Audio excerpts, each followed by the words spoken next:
Dia 10 de janeiro. Capítulos de hoje: João 11, Gênesis 20 e 21. João 11. Havia um homem chamado Lázaro. Ele era de Betânia, do povoado de Maria e de sua irmã Marta. E aconteceu que Lázaro ficou doente. Maria, sua irmã, era a mesma que derramara perfume sobre o Senhor e lhe enxugara os pés com os cabelos.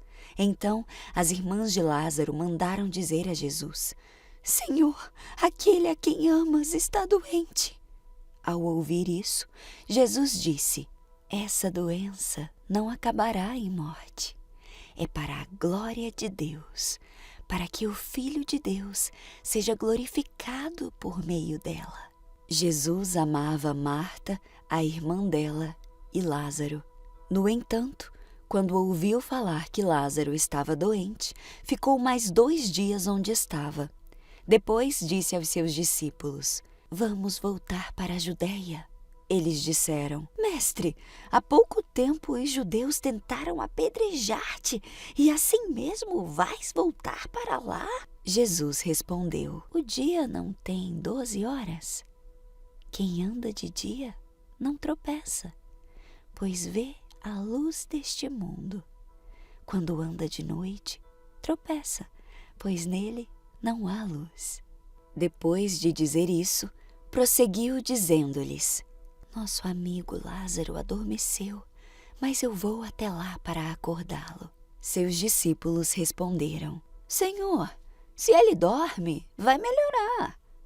Jesus tinha falado de sua morte, mas os seus discípulos pensaram que ele estava falando simplesmente do sono. Então lhes disse claramente: Lázaro morreu, e para o bem de vocês, estou contente por não ter estado lá, para que vocês creiam. Mas vamos até ele. Então Tomé, chamado Dídimo, disse aos outros discípulos: Vamos também para morrermos com ele. Ao chegar, Jesus verificou que Lázaro já estava no sepulcro havia 4 dias. Betânia ficava a cerca de 3 quilômetros de Jerusalém, e muitos judeus tinham ido visitar Marta e Maria para confortá-las pela perda do irmão.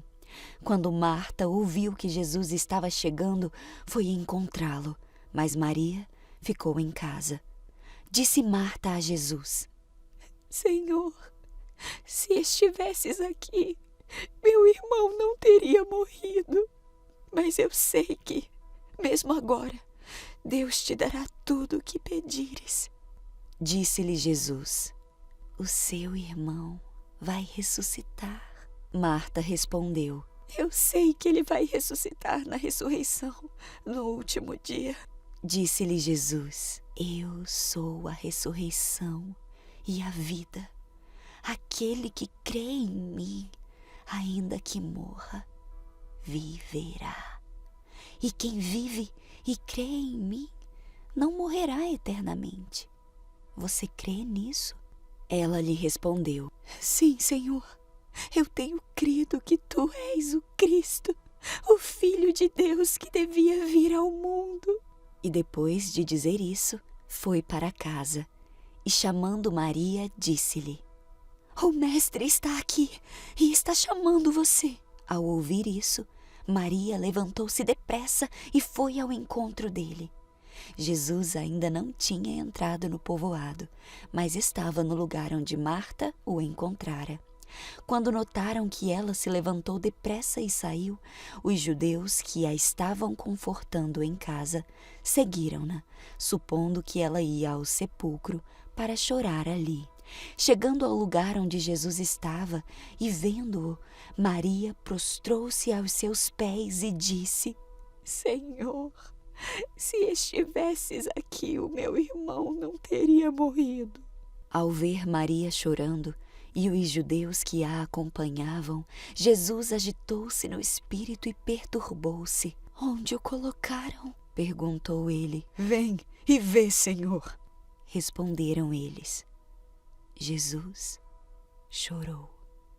Então os judeus disseram: Vejam como ele o amava. Mas alguns deles disseram: Ele, que abriu os olhos do cego, não poderia ter impedido que este homem morresse. Jesus, outra vez, profundamente comovido, foi até o sepulcro. Era uma gruta com uma pedra colocada à entrada. Tirem a pedra, disse ele. Então Marta, irmã do morto, disse: Senhor, ele já cheira mal, pois já faz 4 dias. Disse-lhe Jesus: Eu não lhe falei que se você cresce, veria a glória de Deus? Então tiraram a pedra. Jesus olhou para cima e disse: Pai, eu te agradeço porque me ouviste. Eu sabia que sempre me ouves, mas disse isso por causa do povo que está aqui, para que creia que tu me enviaste. Depois de dizer isso, Jesus bradou em alta voz: Lázaro, venha para fora! O morto saiu, com as mãos e os pés envolvidos em faixas de linho e o rosto envolto num pano. Disse-lhes Jesus: Tirem as faixas dele e deixem-no ir. Muitos dos judeus que tinham vindo visitar Maria, vendo o que Jesus fizera, creram nele. Mas alguns deles foram contar aos fariseus o que Jesus tinha feito. Então, os chefes dos sacerdotes e os fariseus convocaram uma reunião do sinédrio. O que estamos fazendo? Perguntaram eles. Aí está esse homem realizando muitos sinais miraculosos. Se os deixarmos, todos crerão nele. E então os romanos virão e tirarão tanto o nosso lugar como a nossa nação. Então um deles, chamado Caifás, que naquele ano era sumo sacerdote, tomou a palavra e disse: Nada sabeis?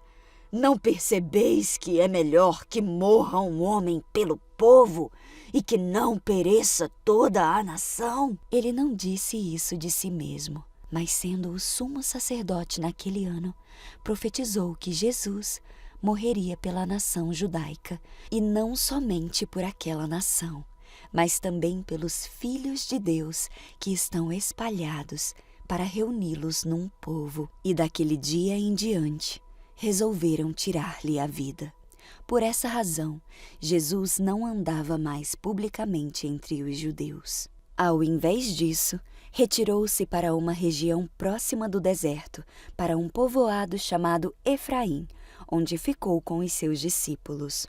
Ao se aproximar a Páscoa judaica, muitos foram daquela região para Jerusalém, a fim de participarem das purificações cerimoniais antes da Páscoa. E no templo perguntavam uns aos outros: O que vocês acham? Será que ele virá à festa? Mas os chefes dos sacerdotes e os fariseus tinham ordenado que, se alguém soubesse onde Jesus estava, o denunciasse, para que o pudessem prender. Gênesis 20. Abraão se mudou para o Neguebe, ao sul. Permaneceu por algum tempo entre Cádiz e Sur e depois seguiu até Gerar.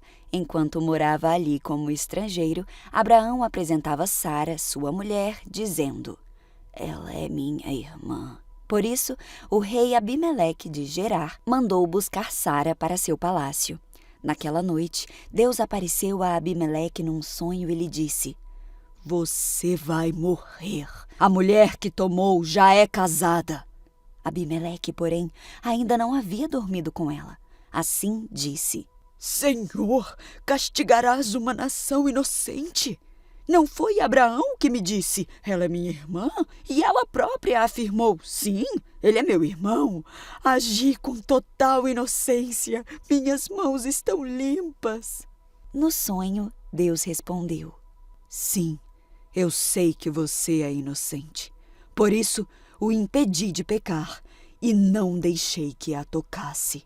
Agora, devolva a mulher ao marido dela e ele orará por você, pois é profeta. Então você viverá. Mas se não a devolver, esteja certo de que você todo o seu povo morrerão. Na manhã seguinte, Abimeleque se levantou cedo e, sem demora, reuniu todos os seus servos. Quando contou o que havia acontecido, seus homens se encheram de medo. Então, Abimeleque mandou chamar Abraão. O que você fez conosco? Perguntou. Que crime cometi para merecer este tratamento que nos torna, a mim e a meu reino, culpados deste grande pecado? O que você me fez não se faz a ninguém. O que deu em você para agir desse jeito? Abraão respondeu. Pensei comigo, este é um lugar onde ninguém teme a Deus, e vão me matar para ficarem com minha mulher. Além do mais, ela é de fato minha irmã por parte de pai, mas não de mãe, e eu me casei com ela. Quando Deus me chamou para deixar a casa de meu pai e viajar de um lugar para outro, eu disse a ela: faça-me este favor, por onde formos, diga que eu sou seu irmão. Então Abimeleque pegou ovelhas e bois, servos e servas, e os deu de presente a Abraão. Também lhe devolveu Sara, sua mulher. Abimeleque disse: Veja, minha terra está à sua disposição. More onde lhe parecer melhor. E disse a Sara: Estou dando a seu irmão 1000 peças de prata diante de todas estas testemunhas para reparar qualquer dano que eu lhe tenha causado. Assim, todos saberão que você é inocente. Então Abraão orou a Deus, e Deus curou Abimeleque, sua mulher e suas servas, de modo que pudessem ter filhos, pois o Senhor havia tornado estéreis todas as mulheres do harém de Abimeleque, por causa do que tinha acontecido com Sara, mulher de Abraão. 21. O Senhor agiu em favor de Sara e cumpriu o que lhe tinha prometido. Ela engravidou e deu à luz um filho para Abraão na velhice dele, exatamente no tempo indicado por Deus. Abraão deu o nome Isaque ao filho que Sara lhe deu. No 8º dia depois do nascimento de Isaque, Abraão o circuncidou como Deus havia ordenado. Abraão tinha 100 anos quando Isaque nasceu. Sara declarou: Deus me fez sorrir. Todos que ficarem sabendo do que aconteceu vão rir comigo. E disse mais: Quem diria a Abraão que sua mulher amamentaria um bebê? E, no entanto, em sua velhice, eu lhe dei um filho. Quando Isaque cresceu e estava para ser desmamado, Abraão preparou uma grande festa para comemorar a ocasião. Sara, porém, viu Ismael, filho de Abraão e da serva egípcia Agar, caçoar de seu filho Isaque, e disse a Abraão: Livre-se da escrava e do filho dela. Ele jamais será herdeiro junto com meu filho Isaque. Abraão ficou muito perturbado com isso, pois Ismael era seu filho. Deus, porém, lhe disse: Não se perturbe por causa do menino e da serva. Faça tudo o que Sara lhe pedir, pois Isaque é o filho de quem depende a sua descendência. Contudo, também farei uma nação dos descendentes do filho de Agar, pois ele é seu filho. Na manhã seguinte, Abraão se levantou cedo, preparou mantimentos e uma vasilha cheia de água e os pôs sobre os ombros de Agar. Então mandou-a embora com seu filho e ela andou sem rumo pelo deserto de Berseba. Quando acabou a água, Agar colocou o menino à sombra de um arbusto e foi sentar-se sozinha uns 100 metros adiante. Não quero ver o menino morrer, disse ela, chorando sem parar. Mas Deus ouviu o choro do menino, e do céu o anjo de Deus chamou Agar. Que foi, Agar? Não tenha medo. Deus ouviu o menino chorar dali onde ele está. Levante-o e anime-o, pois farei dos descendentes dele uma grande nação. Então Deus abriu os olhos de Agar e ela viu um poço cheio de água. Sem demora, encheu a vasilha de água e deu para o menino beber. Deus estava com o menino enquanto ele crescia no deserto. Ismael se tornou flecheiro e se estabeleceu no deserto de Parã, e sua mãe conseguiu para ele uma esposa egípcia. Por esse tempo, Abimeleque, acompanhado de Ficol, comandante do seu exército, foi visitar Abraão. É evidente que Deus está com você, ajudando-o em tudo que faz, disse Abimeleque. Jure em nome de Deus que não enganará nem a mim, nem a meus filhos, nem a nenhum de meus descendentes. Tenho sido leal a você. Por isso, jure que será leal a mim e a esta terra onde vive como estrangeiro. Abraão respondeu: Eu juro. Contudo, Abraão reclamou com Abimeleque sobre um poço que os servos de Abimeleque lhe haviam tomado à força. Eu não sabia disso, respondeu Abimeleque. Não faço ideia de quem seja o responsável. Você nunca se queixou a esse respeito.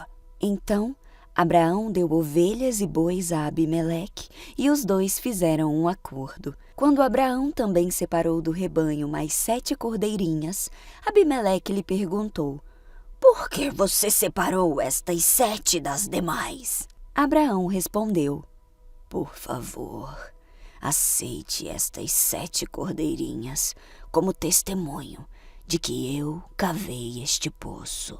Por isso, Abraão chamou o lugar de Berseba, pois ali os dois fizeram o juramento.